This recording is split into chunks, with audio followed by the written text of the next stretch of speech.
Hello students, welcome to Professor Hamesh Vlogs again.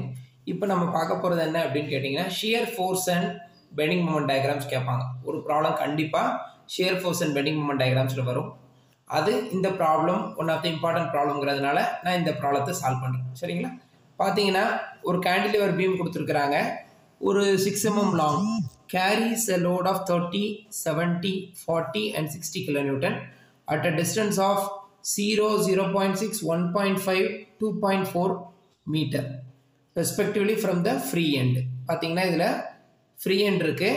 free endல இருந்து பார்த்தீங்கன்னா draw the shear force and bending moment diagrams கேட்டிருக்கிறாங்க. load பார்த்தீங்கன்னா 30, 70, 40 and 60. 30, 70, 40 and 60. 30 at a distance of 0. 30 at a distance of 0. எந்த டிஸ்டன்ஸும் கிடையாது. அந்த இதில் 30 இருக்கு. அதுக்கப்புறம் 70 at a distance of 0.6 mm. 0.6 mmல 70ங்கிற load இருக்கு. அடுத்து 40 at a distance of 1.5. 1.5ங்கிற டிஸ்டன்ஸ்ல 40 நியூட்டன் லோட் இருக்கு. அதுக்கு அடுத்து 40 கிலோ நியூட்டன் லோட் இருக்கு. அதுக்கப்புறம் பார்த்தீங்கன்னா 2.4ங்கிற டிஸ்டன்ஸ், அதாவது இந்த இடத்துல இருந்து ஃப்ரீ என்ன இதுதான், இந்த இடத்துல இருந்து 2.4ங்கிற டிஸ்டன்ஸ்ல பார்த்தீங்கன்னா கிட்டத்தட்ட என்ன இருக்கு அப்படின்னு கேட்டிங்கன்னா 60 கிலோ நியூட்டன் லோட் இருக்கு. இது வரைக்கும் பார்த்தீங்கன்னா 2.4 கிலோ நியூட்டன் 4 மீட்டரில் இந்த பாருங்கள், இந்த டிஸ்டன்ஸ் போட்டிருக்கேன் பாருங்கள், இந்த டிஸ்டன்ஸ் 2.4 போட்டிருக்கேன்னா இந்த டிஸ்டன்ஸில் பார்த்தீங்கன்னா 60 நியூட்டன் லோட் இருக்குது, கிலோ நியூட்டன் லோட் இருக்குது. அப்போ இந்த லோடெல்லாம் நம்ம கொடுத்துட்டாங்க. சரிங்களா? இப்போ shear force and bending moment diagrams வரையணும். ரொம்ப ஈஸி தான், ஒன்றுமே பெரிய விஷயம்லாம் கிடையாது. ரொம்ப சிம்பிளாக சொல்கிறேன் பாருங்கள்.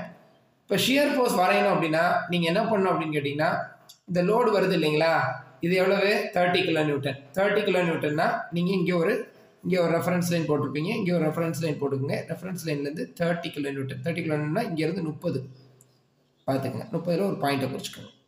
இது 30 கிலோ நியூட்டன். சரி, இந்த இடத்துல ஒரு எக்ஸாம்பிள் ஒரு கட்டை மாதிரி இருக்குன்னு வச்சுக்கிறோமே, அந்த கட்டையில் ஒருத்தர் ஏறி நிற்கிறாரு, அவருடைய வெயிட் ஏறும், அதோட சேர்த்து இன்னொருத்தரும் ஏறுறாரு. இப்போ எக்ஸாம்பிளுக்கு அவருக்கு 30 கிலோன்னு வச்சுக்குருவோம், அடுத்தவர் 70 கிலோன்னு வச்சுக்குருவோம்.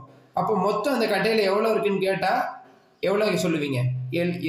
30ன்னு சொல்லுவீங்களா, 100ன்னு சொல்லுவீங்களா? 30 + 70 100ன்னு சொல்லுவீங்களா? 100ன்னு சொல்லுவோம். அதே மாதிரி தான் இதில் 30 கிலோ நியூட்டன் ஃபஸ்ட்டு இந்த பாயிண்டில் 30 கிலோ நியூட்டன் ஆக்ட் ஆகுது. அப்புறம் 70 கிலோ நியூட்டன் நீங்கள் ஆக்ட் ஆகும்போது 70 + 30 ரெண்டும் சேர்ந்து தான் ஆக்ட் ஆகிறதுனால இந்த இடத்துலேருந்து, இந்த பேஸ் பாயிண்ட்லேருந்து 100 mmக்கு அடுத்த லோட் போட்டுக்கோங்க. சரிங்களா? அடுத்து 30 + 70 இதில் ஒரு 40 ஆக்ட் ஆகுது. அப்போ எல்லாத்தையும் சேர்த்து போட்டுக்கோங்க. 7, 3, 10, 14, 140. அதுக்கப்புறம் பாருங்கள், 30 + 70 + 40 + 60 போட்டிங்கன்னா 200. 100, 170, 200ங்கிற கிலோ நியூட்டன் போட்டிங்க. ஸோ நீங்கள் என்னன்னு கேட்டிங்கன்னா 200 கிலோ நியூட்டன் ஃபிக்ஸ் பண்ணியாச்சு. ஒவ்வொரு பாயிண்ட்டையும் ஃபிக்ஸ் பண்ணியாச்சு. ஃபிக்ஸ் பண்ணிட்டு என்ன பண்ணுங்கள், இங்கேருந்து ஒரு கோடு, அதுக்கப்புறம் இந்த பாயிண்ட்லேருந்து நேராக ஒரு கோட் போட்டுக்கோங்க. அதே மாதிரி அடுத்த லைன் இந்த பாயிண்ட்லேருந்து ஒரு லைன், அதாவது எந்த இடத்துல முடியுதோ அந்த இடத்துலேருந்து 100க்கு ஒரு லைன், அதுக்கப்புறம் 100க்கு நேராக ஒரு ஹரிசாண்டலில் ஒரு லைன் போட்டுக்கோங்க. அடுத்து 140, அதுக்கப்புறம் 140லேருந்து நேராக ஒரு லைன் போட்டுக்கோங்க. அதுக்கப்புறம் 200, 200லேருந்து ஒரு நேராக ஒரு லைன் போட்டுக்கோங்க. லைன் போட்டு இப்படி இழுத்துட்டோம் அப்படின்னா இதுதான் என்னன்னு கேட்டிங்கன்னா ஷியர் ஃபோர்ஸ் டயக்ராம். இதுதான் பார்த்தீங்கன்னா ஷியர் ஃபோர்ஸ் டயக்ராம். அப்போ பெண்டிங் மொமெண்ட் டயக்ராம் எப்படி வரைகிறது? ஃபர்ஸ்ட் ஷியர் ஃபோர்ஸ் டயக்ராம் நான் வந்து இப்படி இதில் வரைகிறத சொல்லிட்டேன். அப்போ எழுதுறதும் சில ப்ரொசீஜர்ஸ் இருக்குது, அந்த எழுதுகிற ப்ரொசீஜரை சொல்கிறேன். பார்த்தீங்கன்னா இதில் பார்த்தீங்கன்னா ஷியர் ஃபோர்ஸ் ஒவ்வொரு பாயிண்ட்டுக்கும் கண்டுபிடிக்கணும். ஷியர் ஃபோர்ஸ் பார்த்தீங்கன்னா ஒவ்வொரு பாயிண்ட்டுக்கும் கண்டுபிடிக்கணும். இதில் பார்த்தீங்கன்னா ஷியர் ஃபோர்ஸ் பார்த்தீங்கன்னா ஈல என்ன இருக்குது அப்படின்னு பார்த்தீங்கன்னா ஷியர் ஃபோர்ஸ் அட் இ அப்படி கண்டுபிடிக்கணும். பாருங்கள், ஷியர் ஃபோர்ஸ் அட் இ இந்த இடத்துல, இப்போ இந்த இடத்துல ஈங்கிற பாயிண்ட்ல ஷியர் ஃபோர்ஸ் எப்படி இருக்கு? ஈங்கிற பாயிண்ட்ல 30 கிலோ நியூட்டன் ஆக்ட் ஆகுது. ஸோ ஷியர் ஃபோர்ஸ் அட் இ வந்து 30 கிலோ நியூட்டன். அதுக்கப்புறம் பார்த்துக்கோங்க, டியில் எவ்வளோ ஆக்ட் ஆகுது? டியில் 2 ஆக்ட் ஆகும், 30 + 70. அப்போது 30 + 70 100 கிலோ நியூட்டன். அதுக்கப்புறம் ஷியர் ஃபோர்ஸ் அட் சி, அப்புறம் ஏற்கனவே 100 இருக்குது, அதோட ஒரு 40 கிலோ நியூட்டன் ஆக்ட் ஆகுது. So 100 + 40 140 kilo Newton. அதுக்கப்புறம் ஷியர் ஃபோர்ஸ் அட் பி பார்த்தீங்கன்னா அதோட இந்த 3 ஃபோர்ஸோட 60 ஆட் ஆகுது. பாருங்கள், 140 ஏற்கனவே இருக்குது, 140 + 60 200 கிலோ நியூட்டன் ஆக்ட் ஆகுது. அதுக்கப்புறம் பாருங்கள் 60யோட முடிஞ்சிருச்சு இல்லையா? அதுக்கடுத்து ஷியர் ஃபோர்ஸ் அட் ஏங்கிற பாயிண்ட்டில் பாருங்கள், ஷியர் ஃபோர்ஸ் அட் ஏங்கிற பாயிண்ட்டில் பாருங்கள், ஏங்கிற பாயிண்ட்டில் என்ன ஆக்ட் ஆகுது? மொத்தம் டோட்டலாக எவ்வளோ லோடு 30 + 70 100 140 200 இந்த மொத்த லோடு சேர்ந்தால் இந்த ஏங்கிற பாயிண்டில் ஆக்ட் ஆகும். So A is equal to 200 kN. சரிங்களா? சரி, இப்போ அடுத்து இது வந்து shear force diagram. Shear force நம்ம வரைஞ்சாச்சு. சரிங்களா? அடுத்து பார்த்தீங்கன்னா பெண்டிங் மொமெண்ட் டயக்ராம் வரையணும். பெண்டிங் மொமெண்ட் டயக்ராம் வரைகிறது எப்படி அப்படின்னு கேட்டிங்கன்னா, பெண்டிங் மொமெண்ட் டயக்ராம் பாருங்கள். இப்போ எக்ஸாம்பிளுக்கு இப்போ ஃபஸ்ட்டு பாயிண்டில் பெண்டிங் மொமெண்ட் அப்படிங்கிறதுனாலே force into distance, force into moment அப்படின்னாலே force into distance, perpendicular distance. சரிங்களா? அப்போ பெர்பெண்டிகுலர் டிஸ்டன்ஸுங்கிற பட்சத்தில் இந்த இடத்துல ஃபோர்ஸ் இந்த இடத்துல ஆக்ட் ஆகுது. ஏதாவது ஒரு டிஸ்டன்ஸ் இருக்கா? 0 டிஸ்டன்ஸ். அப்போ ஃபோர்ஸ் 30, அதே நேரத்தில் 0 டிஸ்டன்ஸுங்கிறதுனால என்ன ஆயிரும்? இது 0 ஆயிரும். So 0 kN/m. சரிங்களா? அப்போ 0 kN/m இந்த இடத்துல பாயிண்ட்டை ஃபிக்ஸ் பண்ணிக்கிட்டீங்க. அப்போ பெண்டிங் மொமெண்ட் அட் ஈங்கிற பாயிண்டில் வந்து 0 பாருங்கள். இது வந்து ஈங்கிற பாயிண்ட். சரிங்களா? ஈங்கிற பாயிண்டில் 0. அப்போ அடுத்த பாயிண்டில் எவ்வளவு அப்படிங்கிறத பார்க்க போகிறோம்.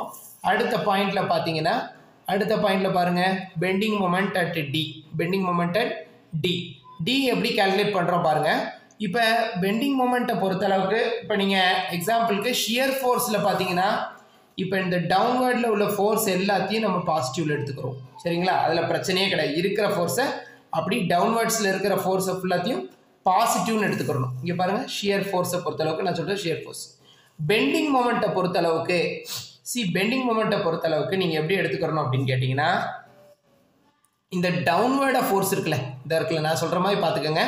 பெண்டிங் மொமெண்ட்டை பொறுத்தளவுக்கு, அதாவது பெண்டிங் மொமெண்ட் அட் இ இப்படி வர்றதை ஃபுல்லாத்தையும் நீங்கள் என்னென்னு எடுத்துக்கிறணும். ஷார்ட்டஸ்ட்டாக சொல்கிறேன், பெண்டிங் மொமெண்ட்டை பொறுத்தளவுக்கு டவுன்வர்டாக வர்றதை ஃபுல்லாத்தையும் நம்ம இந்த இடத்துல நெகட்டிவாக எடுத்துக்கிறணும். இதை மட்டும் பார்த்துக்கோங்க.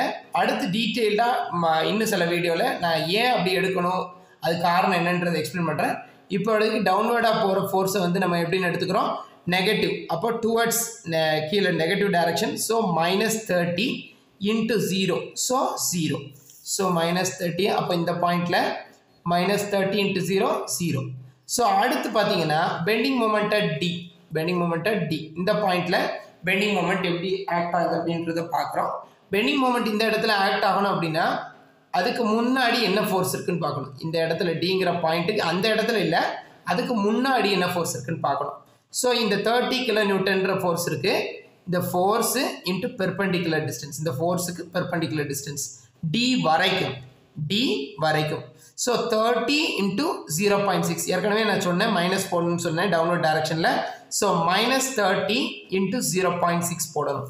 ஸோ அப்போ bending moment at D is equal to -30 × 0.6, that is -18 kN/m.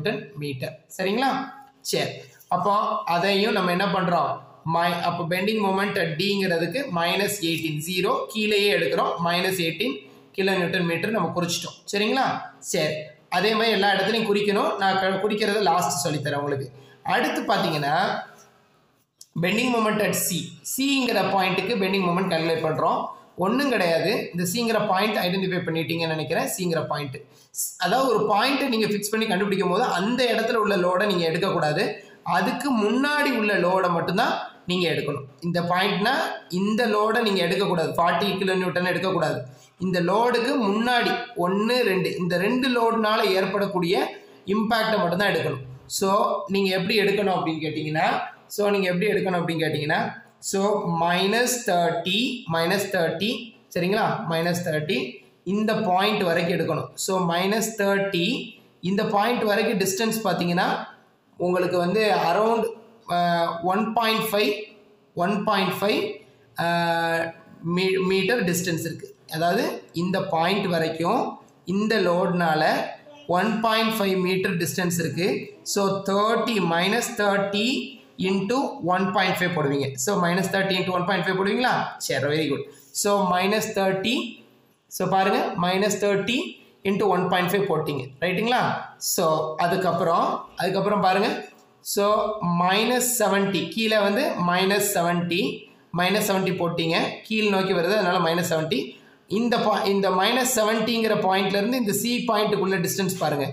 So -70 × -70 into 0.9 இது வந்து பார்த்தீங்கன்னா 0.9 இது வந்து 0.9 இது எப்படி அப்படி 0.9ன்றதை நான் சொல்கிறேன் -70 into 0.9 ஸோ பாருங்க இதில் பார்த்தீங்கன்னா -30 into 1.5 போட்டேன் அடுத்து -70 into 0.9 போட்டேன் ஸோ டோட்டலாக -108 கிலோநியூட்டன் மீட்டர் வந்துருச்சு சரிங்களா ஸோ இதில் உங்களுக்கு என்ன டவுட் அப்படின்னா சார் இது எப்படி சார் 0.9 வரும் அப்படின்னு கேட்டிங்கன்னா டோட்டல் வந்து 1.5ன்னு சொல்லியிருக்கிறாங்க இந்த இடத்துல இந்த இடம் வரைக்கும் சரிங்களா அவங்க கொடுத்துருக்குறாங்க பாருங்கள் 1.5 at a distance at 40 kilonewton 40 kilonewton வரைக்கும் 1.5 டிஸ்டன்ஸ் கொடுத்துருக்குறாங்க அதே நேரத்தில் 70 கிலோநியூட்டன் வரைக்கும் 0.6 மீட்டர்னு கொடுத்துருக்குறாங்க ஸோ 70 கிலோநியூட்டன் வரைக்கும் 0.6 மீட்டர்னு கொடுத்துருக்குறாங்க அப்போ 1.5 இது வரைக்கும்